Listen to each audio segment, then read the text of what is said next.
going on, guys? In this episode, we're going to get the 383 pulled out here in the 71 Super B. We've got a leak going on, not only in the radiator, but we've got a number of core plugs that are leaking. That's going to completely stop our cooling system from working the way we need it to. So we've got to pull the engine up, get the old ones pulled out, bang in some new ones. We'll replace the fuel pump while we're at it and a couple other things, take advantage of it being out. But that's what we're going to cover in this episode right here.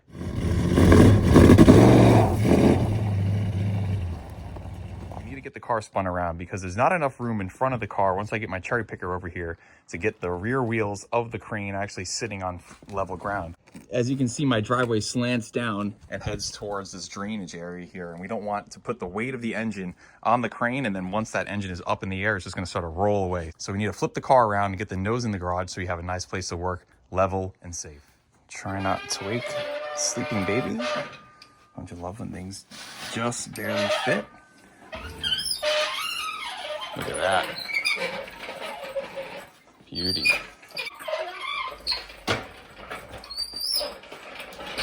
Nice. I'm going to yank this thing out with the Cummins so this way I don't fill the garage with fumes. And then we'll get it fired up here in the driveway and have us some fun.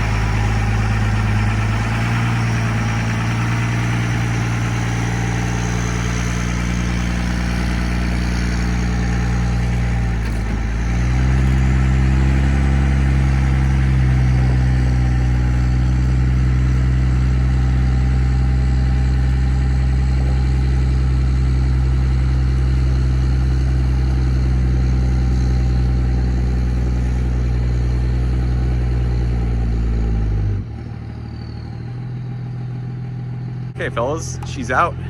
Now I won't fill the whole house with fumes. And another cool thing to notice, she was not a leaky mess like the last time. The transmission only leaked a little bit, so that's cool to see. So now we'll get this thing spun around. But we'll do a quick fire up here and listen to that glorious 383 one more time.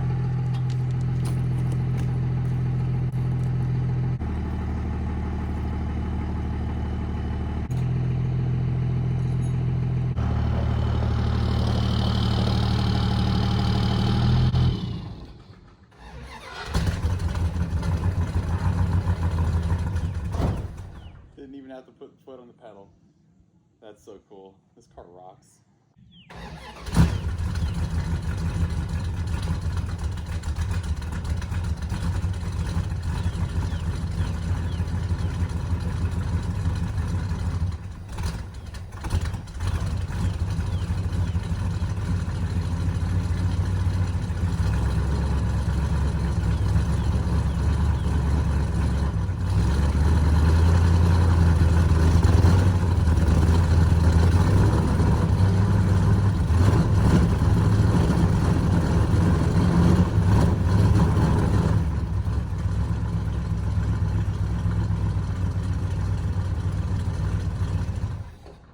Now that she's partially warmed up, I'm going to go up the driveway, spin around, and go into the garage.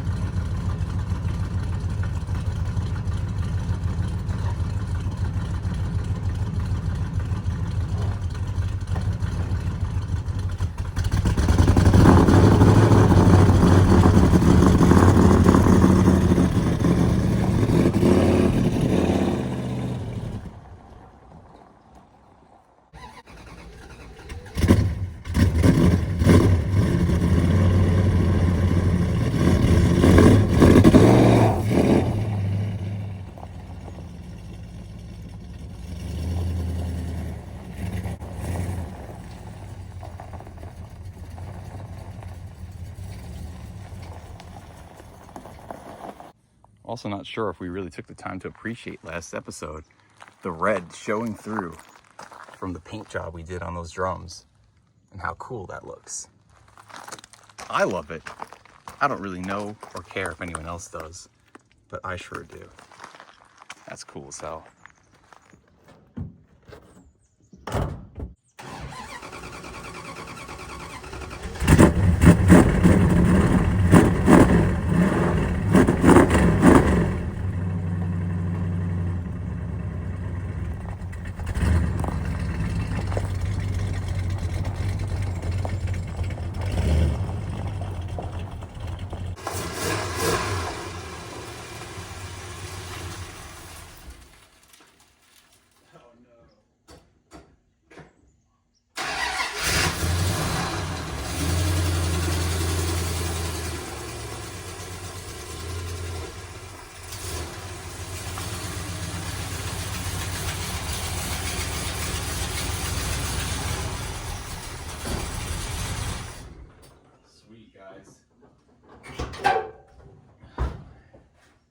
We're in here.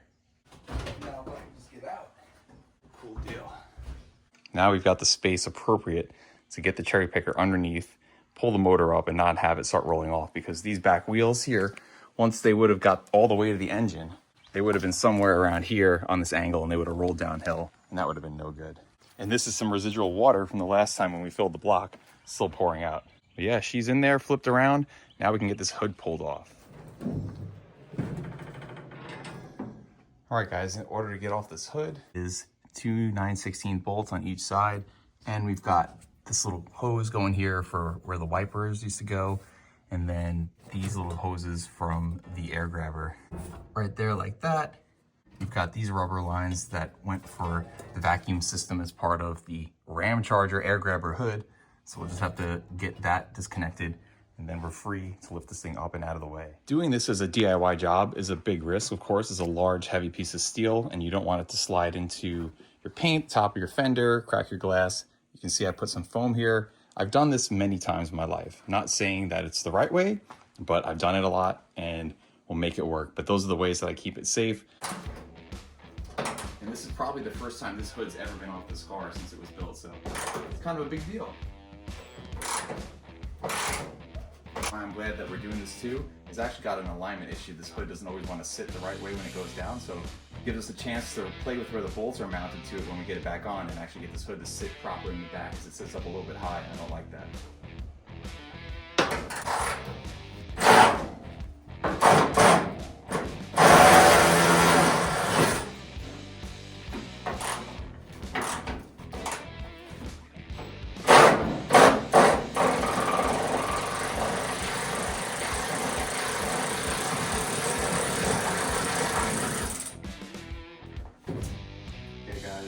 One bolt is holding this in over there. And cover the carburetor. Getting crap going down it. Okay, that bolt is out. It is teetering on the front end of both those hinges right now. So I'm going to carefully let it relax towards me. Like that. All right. Grabbing a little bit more than halfway up. Oh yeah. Bunch of old rust inside. Okay. That, my friends, is one removed hood. So flip this thing a little bit onto its edge. Get it on the side. Cool.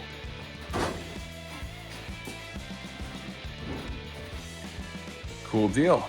Hood is off. Now we have room to work.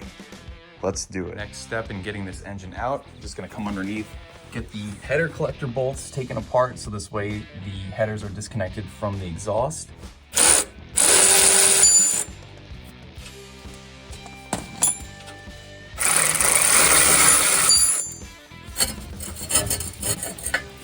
All right, that's one exhaust pipe disconnected from one header. And I'm just going ahead and getting these header bolts popped off right now. So far, so good. Nice. The final nut over here, holding on the driver's side header.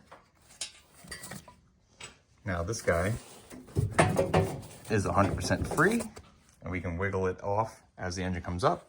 Same thing on the passenger side. Nice and liberated. All right, guys, we've got the radiator detached, coming out. And once again, I think the only leak on this thing is that one little hole I unfortunately put into it. So I might plug that up with some JB Weld just so I can take this thing around the block once we get this core plugs put back in, because I want to see what this thing does. Sweet deal. Now that the radiator is out of the way, we once again have a bunch of access here. We can grab the motor mounts. We'll get that bolt right there on the passenger side. Also over here on the driver's side. And then power steering, ignition, bell housing, transmission, all that stuff. Flex plate off the torque converter, and we'll be out. I took my time and disconnected everything going to the engine, all the wiring, all the hoses, cables, connections. So this way I made sure there was nothing that was going to be tethering the engine to the engine compartment or anywhere else. This way, when removing the engine, nothing got pulled and we didn't damage anything. All right, guys, that was a little tedious, but we got it done. I've disconnected the rubber fuel hose going down from the main hard line to the fuel pump, all the ignition wiring here going to the distributor, all the wiring coming in through the tachometer, this wiring harness that came through underneath the valve cover that led to the alternator and gave power to the coil.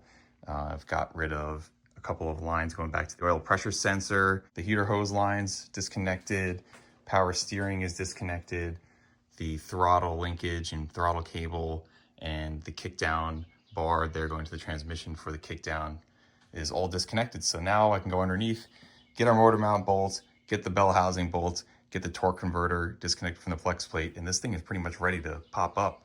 All right, guys, under the engine, there's our driver's side motor mount bolt. It's a simple pass-through bolt. That means there's no nut on the other side. So we'll just go ahead and get this thing off. I've already taken this thing off recently, had to pull this bolt out so we can get this side of the block up. When we were taking out the starter in an earlier episode and we replaced our starter. And luckily the starter doesn't have to come out because it bolts to the transmission bell housing. But over here though, we've already had this guy out recently, so that comes out super easy.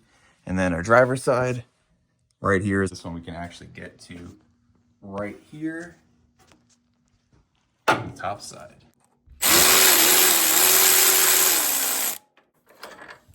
Cool deal.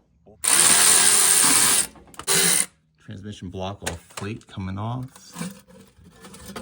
And now we can access the torque converter and we can disconnect these bolts here that have the flex plate connected to the torque converter, and that is what marries the transmission to the engine. And in order to be able to get to the other two bolts, because there's 4, you can see 2 showing right now, we'll have to go to the front side of the engine here. Get a large, I think it's an 1.16" socket on this front bolt here, and we'll spin around the crankshaft, which will allow us to be able to get to those there, and we'll put the transmission in neutral. Got out this 5/8 bolt that goes here to the bottom of the block to the transmission, and now we can attack our first flex plate bolt. It's a 9/16. Once we put this back on, we'll definitely put some Loctite on here and torque these to spec. And these are a fine thread. And there we have it. Now we'll do the other 3. This is actually an 1.25" bolt. We'll get the engine spun around. Now we can access the other flex plate to torque converter bolts. And we're gonna fight a little compression here, which is always a good sign. All right, and here's our next bolt. You can see the engine's gonna wanna spin with it, so you kinda gotta slap the wrench with your hand. There we go. It almost seems too easy to break it free like that, but that's how much these were torqued on here. Now that one is out, we'll do the other 2 just like that. Just notice this bend here on the lip of this pulley. Let's see if we can't correct it real quick.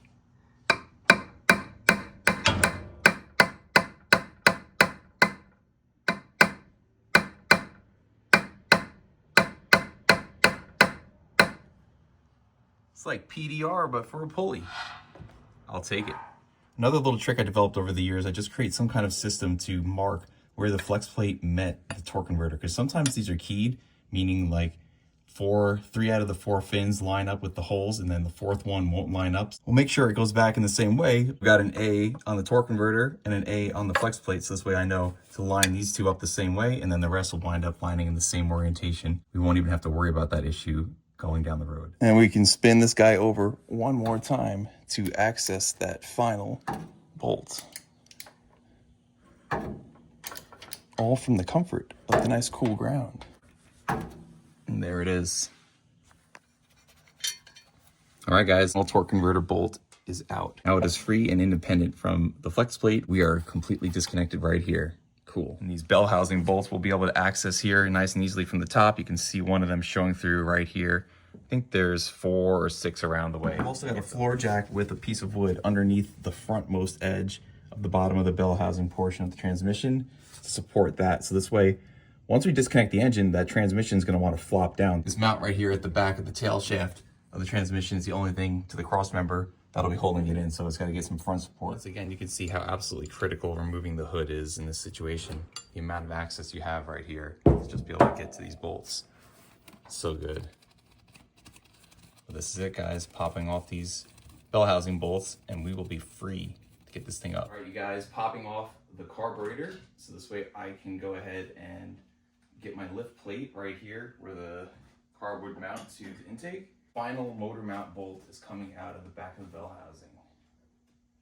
Right now I've got a jack underneath the bottom side of the transmission like I pointed out before, so this way nothing's going to drop.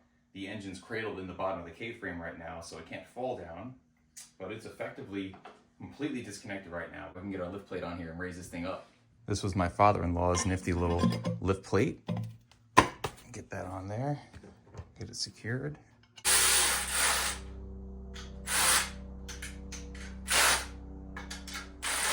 Let's get this thing up.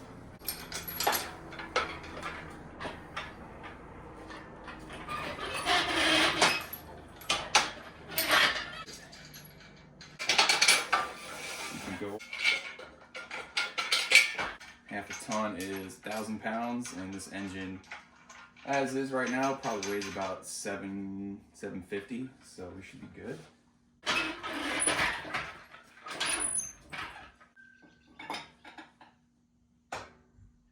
Crane is hitting the bumper. We don't want to scratch up our cool old bumper.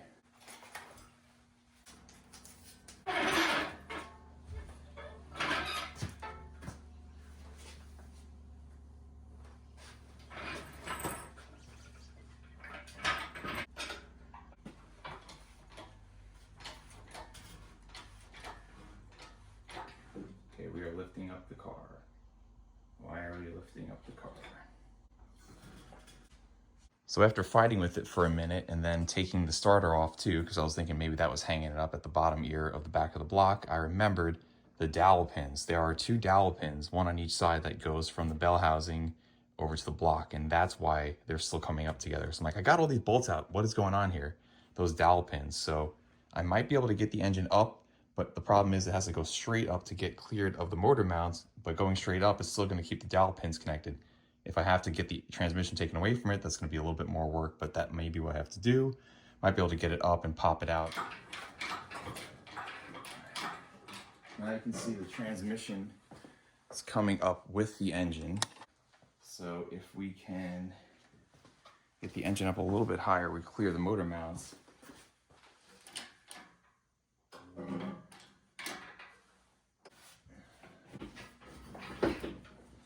So I just ensured to raise my jack underneath to meet the bottom of the transmission, and now I should be able to try and walk this guy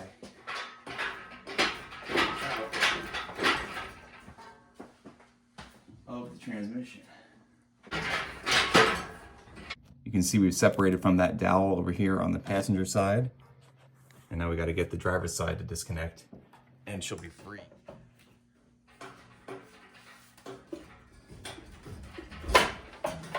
There we go. Okay guys, engine is disconnected from the transmission.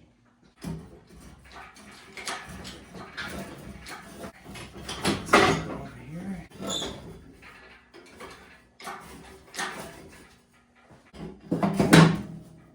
Okay.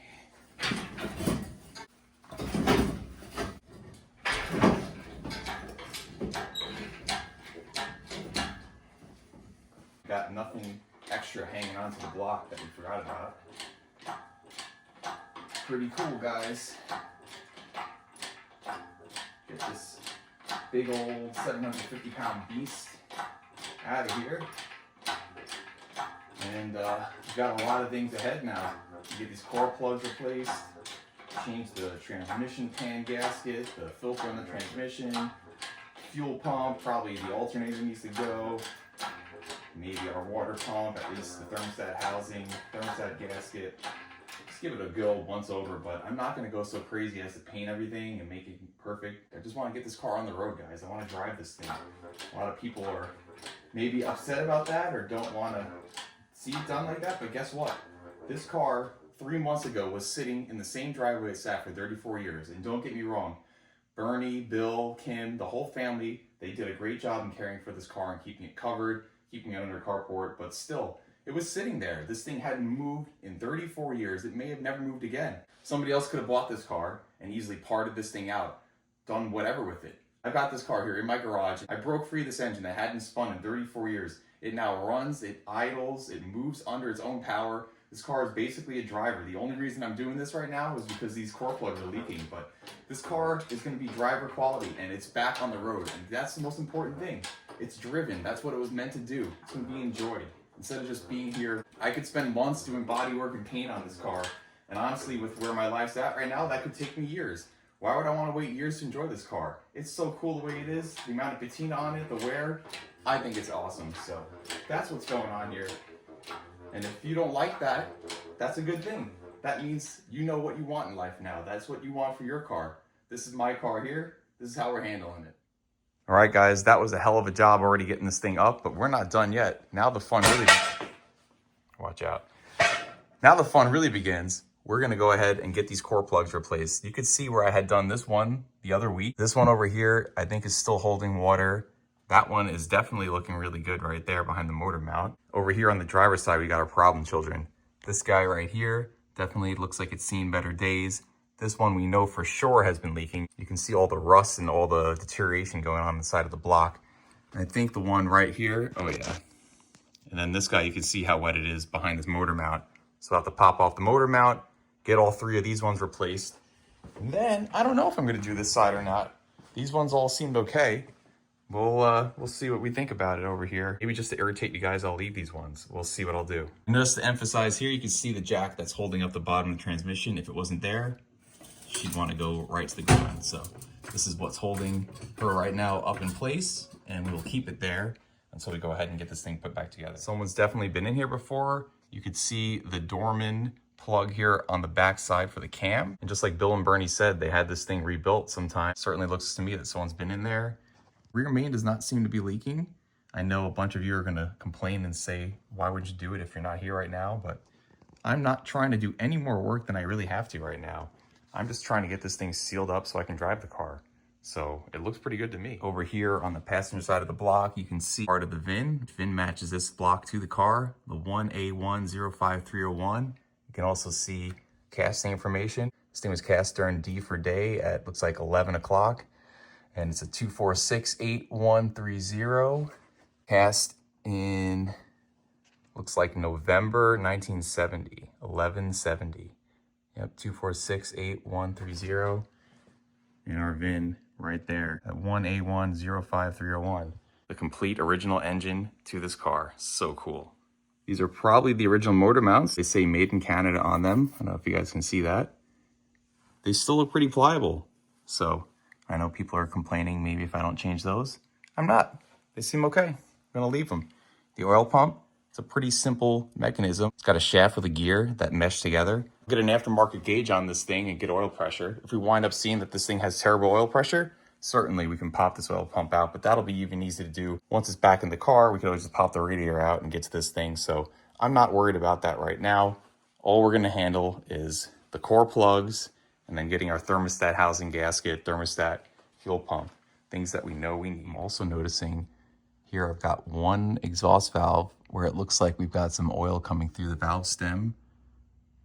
The other ones all look nice and dry. We're dry on number 1. Number 3 is wet. Number 5 and 7 are okay too. We're also gonna wanna replace our header gasket, but yeah, there's a little bit of a sealing issue right there. Valve stem, probably the valve stem. So yeah, it looks like it's actually a little bit coming down here on this one as well. So yeah, it's probably the valve stem seals. We'll eventually probably see a little bit of smoking, lack of performance because of that, until we were either redo all those seals, get new heads. But like I said, this car, I just want to drive it and enjoy it. It's not going to be a top performer. It's not going to be a quarter-mile car. Just going to have fun with it. But little things right there to notice. What an awesome, clean engine bay this is. Not all dirty and mucky. Really not a lot of leaking going on. I mean, this is one of the most dirt-free, grease-free, oil-free engine bays I've seen on a car I've ever had. That little leak that we had right there was just from when we pulled the power steering line off. This thing is super clean, guys. So cool. Just do a little shop vac and get up all this little dust and debris. But that's really about it. This thing is so killer. I am not going to bother repainting it. It's going right back. This is one of my favorite sounds. I don't know why, but I love the sound of a creaking engine crane. Just kind of creaking down. Just like it. It's always relieving to see it come down too. Know we're a little bit closer to safety in case she were to fall. Let's get this on the back of the block.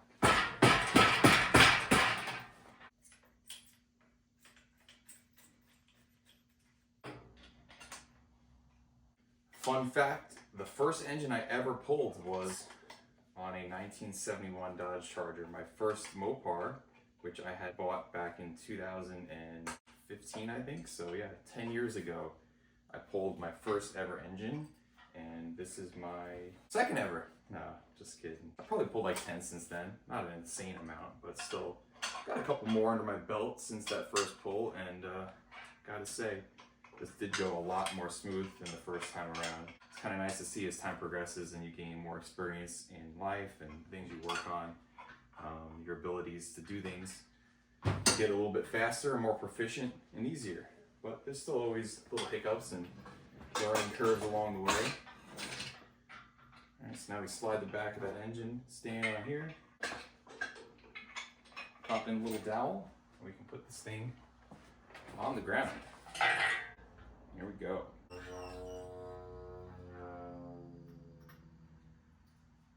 Alrighty. She is completely held on by the engine stand right now. And it's always like, ugh, how is this thing gonna not just snap? These 4 bolts here in the back, you just think this whole thing is just gonna go nose down, but somehow it works. I just figured out that they had 2 gaskets over here for this header, so that's no good. And we're gonna get this thing punched out. I learned how to do this with Roger a few years ago, getting core plugs popped out. You can already see as I started working on this one, how completely rusted through it is. That thing's got nothing left. Yep. Nothing but muck in there. We're gonna have to get this engine outside and completely blow it out, get it cleaned up.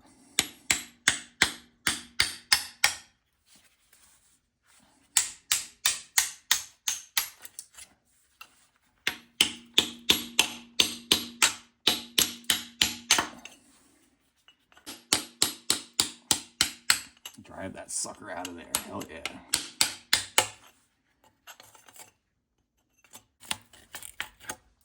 There it is, guys.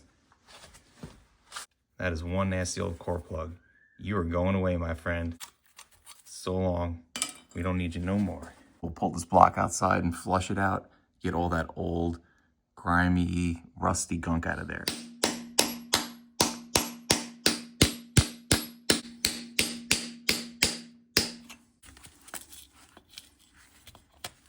Looks like this one was rusting out a little bit from the inside too, so better that we just get them all gone. This one I did pretty good on. We didn't get really any gouging here on this surface, but I got a little gouging here. So that's why when you install these, you put a little Permatex to help seal them up. And I need to be able to get my jack out so I could shut the garage for the night because it's dinner time. I've got this rigged set up here, which I think will work. Fingers crossed that these springs with this old level will hold it.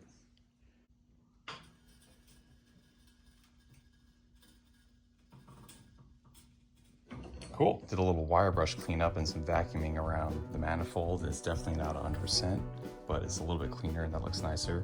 We're gonna get these valve covers pulled off and blast them or hit them with a Scotch-Brite pad and really clean all the aluminum on these things and make them look a lot nicer, but that already looks so good.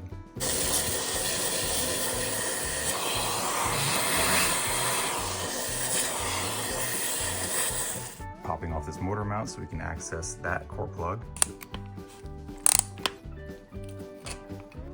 Okay, motor mount is out, and you can see where that leak has been coming from.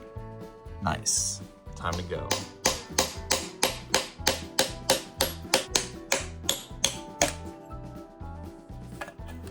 And we'll pry that sucker out of there. Nice.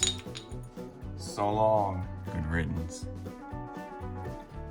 All right, guys, now all 3 plugs on the driver's side are removed. We'll go ahead and clean this out real good, get it nice and dried up, and then we'll get our new plugs put in.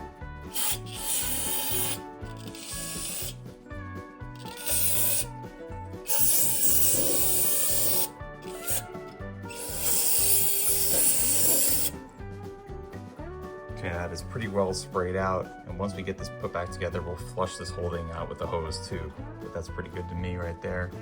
Looking a lot better and cleaner. All right, let's reach into our box of fun and get what we need. We've got our new fuel pump right here waiting, our new thermostat housing and gasket thermostat. But this is what we need right now. New core plug, baby. Hell yeah. We love us some Milligon in this house. Hell yeah. The sound of quality. Just be a little extra meticulous before we install these plugs and just clean up the surface here where we're gonna press in the new plug. Get ourselves nice clean metal. Make sure there's no irregularities, pieces of rust. That'll make it not sit the way we want it to. So I'm gonna get a little bit of Permatex going in here.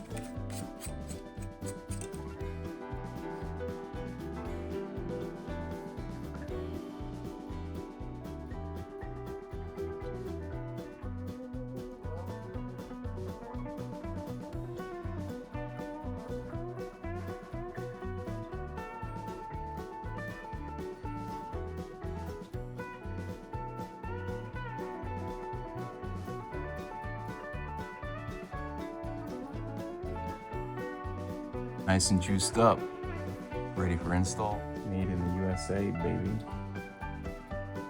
Get that nice and square in the bore.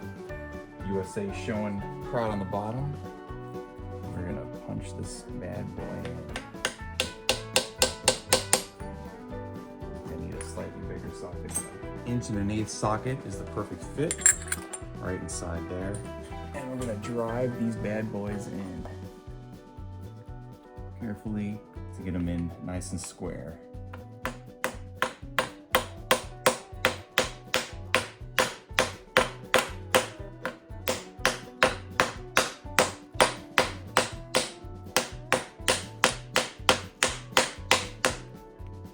Looking good so far. Sweet. That looks awesome to me. 1 down, 2 more to go on this side.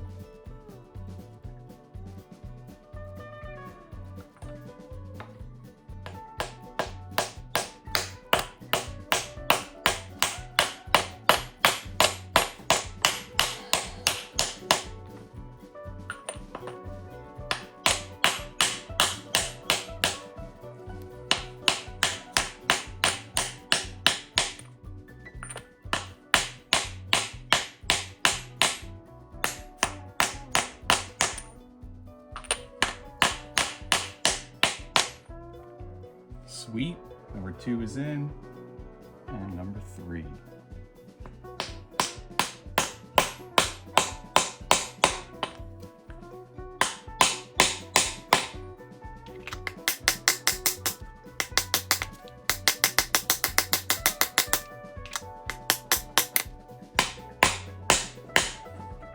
All right, guys, it's really actually very quick getting them in. It's just a few hours of work to get to where we are right now.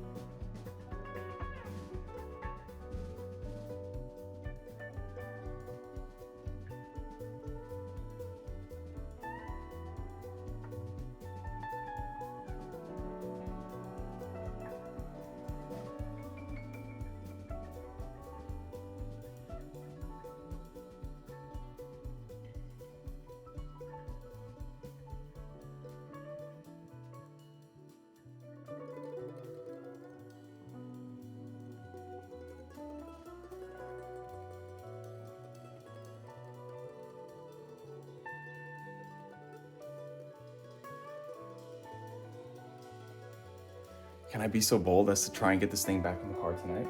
I guess we'll find out. Let's see. So long, old rusty core plugs. You guys have been replaced.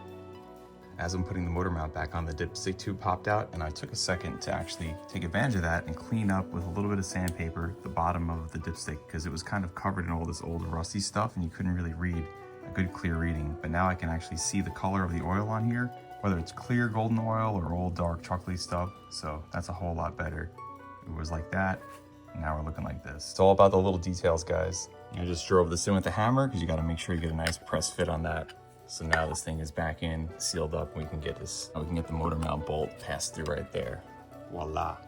Driver's side complete. Let's flip it around. I'm glad we did all these. The one that was in the middle that I had replaced with that made in China one, you can see how shallow and small it is. So I'm glad we took that out. And I'm sure that makes everyone at home happy that I did all 6. So that was for you guys, but honestly, it was also for me. While we're here, fuel pump coming out. I'm gonna replace this thing right now.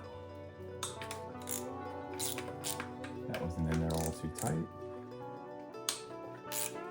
Hey, there's that one.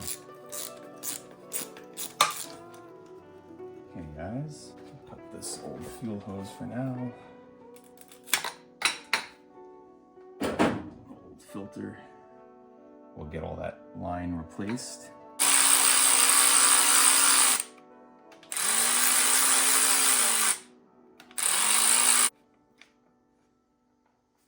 You see a little bit of wear here where the cam lobe is going to hit this diaphragm.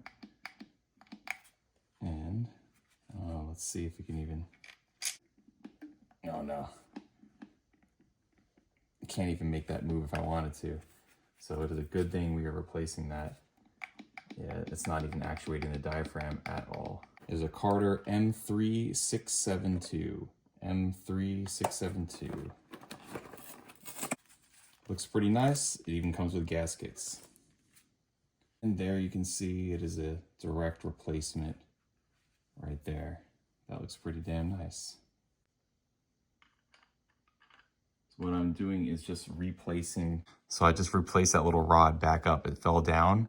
So that rod connects between the camshaft lobe and the back of the spoon right here. It pushes on the diaphragm and actuates it. So we need to put it back up so this way we can slide in our new one right behind it. I'll get this old gasket material off of here, but making sure not to knock stuff into the block, because right now we're kind of tilted backwards a little bit. We don't want to introduce crap into the block here.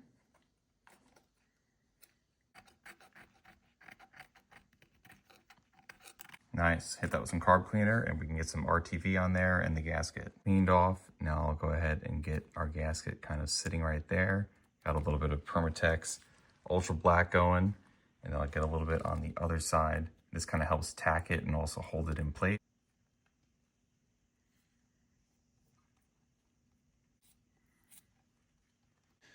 Stealing some oil off of our dipstick, and not only is that a fun little trick right there, but go ahead and look how you can see nice and clearly the color of our engine oil now. That's what we were looking for with that cleanup. So let's get a little bit of lubrication right here where it's going to be riding, and we can get this bad boy installed.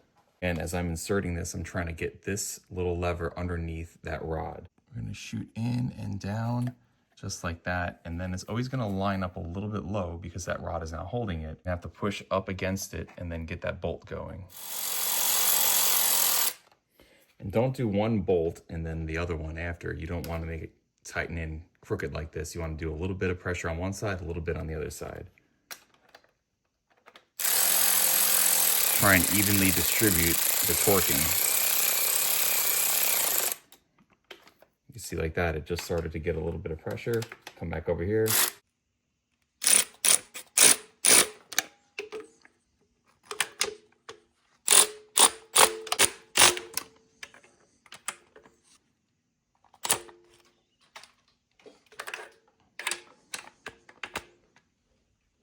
Sweet. Hell yeah. Guys, fuel pump replaced. How easy was that? And lastly, we're gonna get the thermostat housing replaced. I got a new one right here. Pretty nice piece. I checked it out. It sits nice and flush, so we know it was actually machined pretty nicely. Gasket and then a 180-degree thermostat. We'll get this old one off because you can see it's been leaking here pretty well and kind of rusting out. the front face there of the water pump. Now, I know some of you may say, well, why don't you replace the water pump or reseal the water pump? I don't think it was leaking. I'm not gonna try and do anything crazy if I don't have to.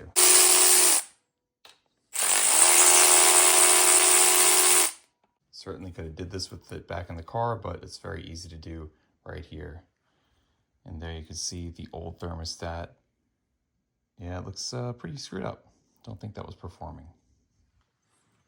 We'll go ahead and get this thing cleaned off right here. Then we'll hit this with some RTV and then get the new gasket on there and get it installed.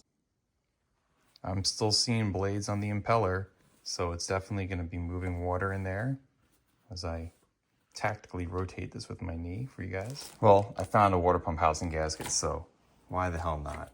We'll do the water pump too. I guess I was just fibbing on you guys. Good thing we pulled this actually. Gives us a chance to get all that crap out of there. Yeah, that is gross. Glad we're getting this out of here. After a good minute of cleaning up here, we've got our mating surface looking nice, and we can go ahead, get some Permatex on there and get this thing put back together. And that's gonna fit there just like that. Cool.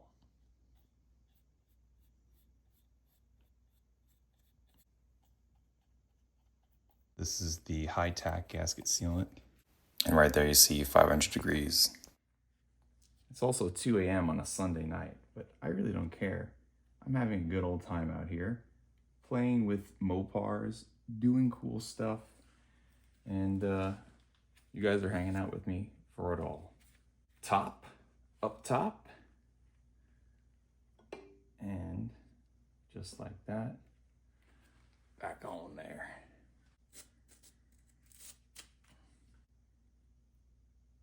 Put a little on these threads too. These go right into water.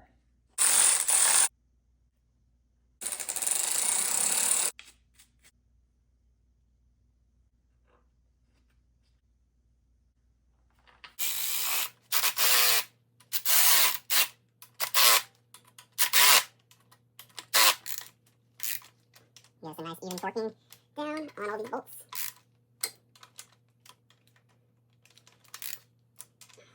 So I always drill a little hole in the thermostat. This way, once it's in there, if a little air bubble gets underneath it and vapor locks it, essentially blocks the hot water from getting to it and doesn't actually let the thermostat open, then you could overheat your engine. So this way, always that lets that air bleed out, and then this way it gets a little bit of a bypass as well. So this will go in there just like that. Very unscientifically, clean that up.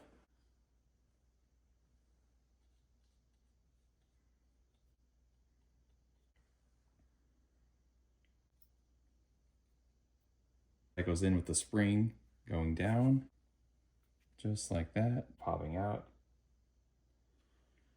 It works. Got some fat washers underneath there.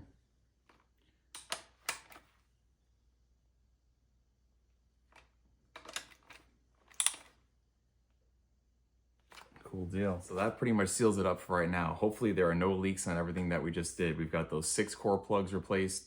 We've got the fuel pump. We've got the thermostat housing and our water pump. So right now it's time to get this thing back in the car, and it's like 2:30 in the morning. Am I gonna do this? I guess you guys will see. You know what, guys? It's that time. Let's get it in. Why not? It's only 3 in the morning.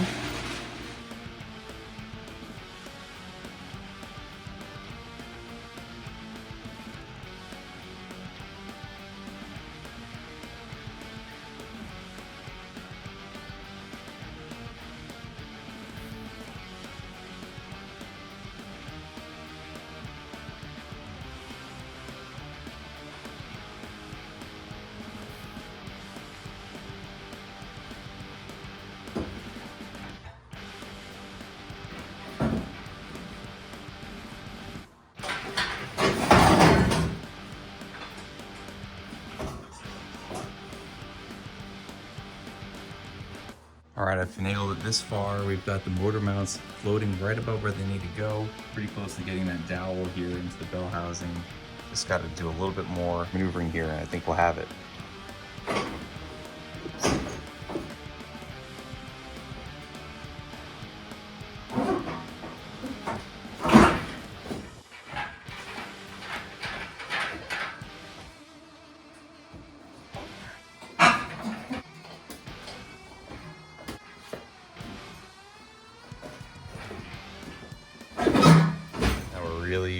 close to being in alignment here.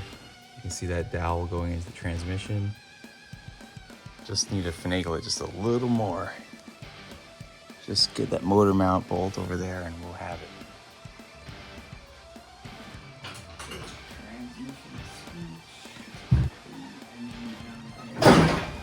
Oh, was that it? We did it, guys. She's landed. See, we've got this dowel is aligned over here. Also aligned on this dowel here. So all I should need to do right now is lower this transmission and it should drop right into place together. And we'll get this final little tweak in here. Okay, it dropped in, guys. It's in there. Oh man, what a freaking night. Holy crap, it's now 4 a.m. But the 383 is back in the charger. And I'm pretty stoked because now we could pretty much call it a night. But I don't know, maybe I won't. And I'm working, getting the starter going back in because that's always a pain in the butt. All right, guys, it's 4:15 in the morning. I think it's time to call it a night. Right now, the engine and transmission are mated by those dowels. I'm gonna hold on getting everything put back together because we get some header gaskets. And once I get those in tomorrow, then I can finagle the header back onto the head, get the starter in, and then get all of our bolts going. But right now, that pretty much seals the deal for tonight. That was a hell of a day. That was a lot of work, but we did it. Because guess what? If we don't do it, who is? All right, guys, on this gorgeous afternoon, we're gonna back the car up and I'm gonna get a hose. I'm gonna flush out this engine block. I just remembered I won't be able to get it through the top here, the thermostat, because this is already locked in. Probably send water through these cooler lines just to get some water circulating in the block and get all the rest of that old rusty gunk out of there. Hey, Bill, mind if I borrow a little bit of water over here? Thanks, appreciate it. All right, see you later. So I've got a bucket underneath the K-frame. I turned the return line down a little bit, so this way it's gonna be pointing right into this bucket. Hopefully I can get enough pressure to blast water through here, which is where one of the heater lines came up out of the water pump. And so now we can try and get a flush going on this thing. All right, guys, be on the lookout right here for the color of the water coming out. Hopefully it gets cleaner as we go.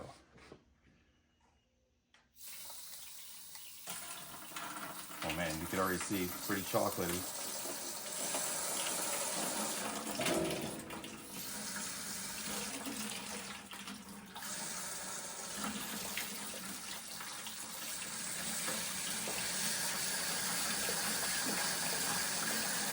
Cleared up pretty quickly though.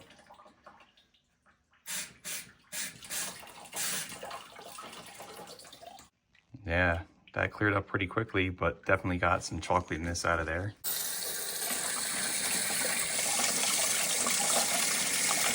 All right, after doing that for another couple minutes, it looks pretty damn clear to me, so I'm gonna call that good for now. Once we go ahead and get the radiator in here, anything else that's disturbed inside the engine will get picked up into the radiator. And ideally, I don't want to fill this radiator with old gunk and crap, but we're gonna have to get this thing likely rebuilt anyway because of the leak. We're gonna plug this thing with some JB Weld right here because hopefully this little leak I put in it is the only one we have. And if that holds, we'll be able to drive this car around for a little while until we at least get this repaired or replaced. You can also see in the radiator, I'm gonna use some high heat epoxy on this. Quickly sanded this thing off so we can get our best shot at adhering this. And this is a 2-part formula. Don't really need that much, but now let's mix it up. And let's mix this up. This stuff says it sets in an hour and cures in 24 hours. Let's get a nice little glob on here. And let's hope that this holds long enough to just drive this car around the neighborhood quite a few times and have ourselves a little fun. I already know the radiator was technically flushed out in the last episode when we had it out there on the lawn and we were putting the hose to it to see if it actually held water. It had water passing through it. So this way, I know right now that this thing's pretty clean on the inside. We can get another flush on it and drain this all out when we're done. But I think right now this is gonna do pretty well. And while we let that cure, we can go ahead and get other stuff done, like these header gaskets, replace the alternator, get the torque converter connected back to the flex plate with some thread locker, stuff like that. Securing the bell housing to the engine. Nice. Getting our starter tightened back down. Then I've got the torque converter here to flex plate, and like we could see before, we labeled, so we've got a B showing. So we know we've got to find our B. Here's our A. Here's our B to B.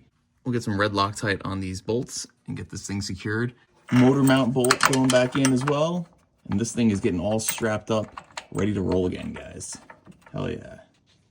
What a beautiful sunset tonight. So now I've got the torque converter bolts all Loctited and tightened up. I've got the starter done. Got that motor mount bolt, this motor mount bolt right here. Going in.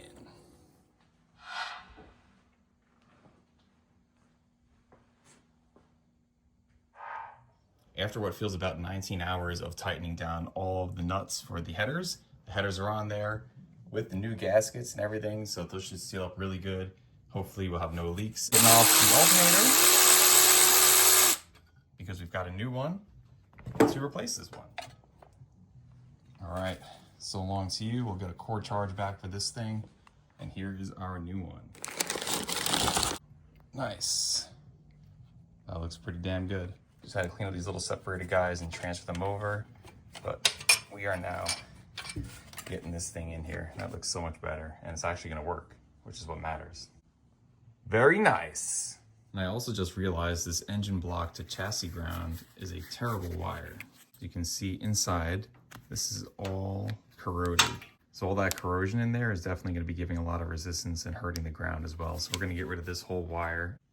Just melted in a new tip, and I think we'll be doing good with this wire. I know it's red. Red usually used for positive, but we know what it is. It'll be for our ground. I'm also adding a secondary ground strap that's going from the back of the block right here, clean up some bare metal, to the body of the car, clean up some bare metal right there. So we'll have ground strap right there, and then also this cable here. Bada bing, bada boom. Ground, guys. All right, guys, it's been about 7 hours since we put this JB Weld on here. It's pretty much dry. It's gonna cure a little bit more over the next few hours, but I'm good with putting water inside this radiator to see if this thing holds water. No more leaks on this. But most importantly, the whole purpose of this video, did we seal the engine correctly? So now the whole cooling system is gonna be working. We're about to find that out right now. Put this radiator back in.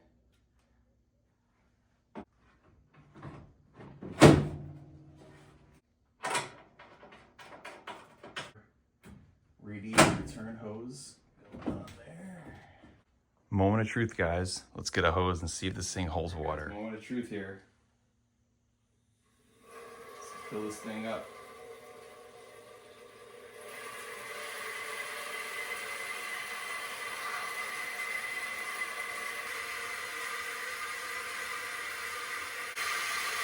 I just plugged this heater line, but that's not holding water, so let's get that tightened real quick. Looks like our JB Weld is holding water. This right here is just runoff from when I overfilled it before and it shot out. This one underneath and checked all the core plugs, and they are holding water, you guys. This one here at the motor mount, doing just fine. Looking good right here. Looking good right here. Like I said, nothing leaking there. Only thing leaking right now is that heater line. Good over here. Hell yeah, guys, we did it. Freaking amazing. Also looks like the water pump is doing just fine, and so is our thermostat. So other than this little thing right here, which we got to get tightened up again because my clamp isn't holding, it's holding water, you guys. Holy crap. About 12:45 in the morning here Wednesday night, and I'm not going to stay up till 5 a.m. again. I'm going to call it right now because we did it. This is a mission success. I'm excited to get this thing up to temperature again, get some coolant in it, see how it does, and finish dressing up some other things. So, and we've also got a fuel tank, sending unit, and the fuel system will be here coming up in the next episodes too. So, man, what a job this was. I can't say I've ever pulled an engine out that fast and got one back in. Lots of excitement for this car. We'll really get a legitimate test drive here around the neighborhood. So, until then, you guys, thank you for hanging out, and I'll catch you on the next one.